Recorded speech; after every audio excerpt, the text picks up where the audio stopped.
Hello there.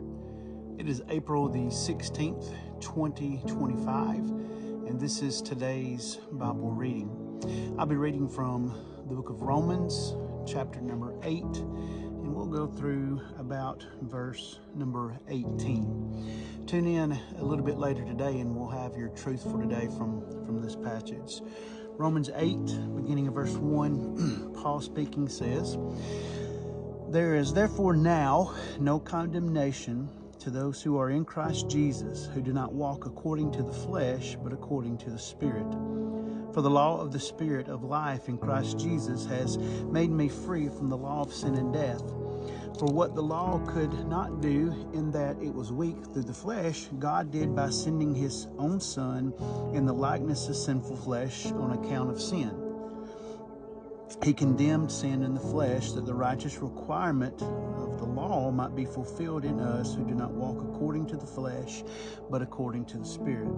For those who live according to the flesh set their minds on the things of the flesh, but those who live according to the Spirit, the things of the Spirit. For to be carnally minded is death, but to be spiritually minded is life and peace. Because the carnal mind is enmity against God, for it is not subject to the law of God, nor can it be. So then, those who are in the flesh cannot please God. But you are not in the flesh, but in the Spirit, if indeed the Spirit of God dwells in you. Now, if anyone does not have the Spirit of Christ, he is not his. And if Christ is not in you, the body is dead because of sin, but the Spirit is life because of righteousness. But if the Spirit of him who raised Jesus from the dead dwells in you, he who raised Christ from the dead will also give life to your mortal bodies through the Spirit who dwells in you. Therefore, brethren, we are debtors, not to the flesh, to live according to the flesh. For if you live according to the flesh, you will die. But if by the Spirit you put to death the deeds of the body, you will live." He goes on to say in verse 14, "For as many as are led by the Spirit of God, these are sons of God.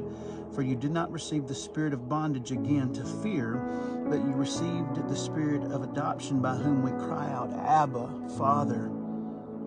The Spirit himself bears witness with the Spirit that we are children of God, and if children, then heirs, heirs of God and joint heirs with Christ, if indeed we suffer with him, that we may also be glorified together. Verse 18 says, "For I consider that the sufferings of this present time are not worthy to be compared with the glory which shall be revealed in us."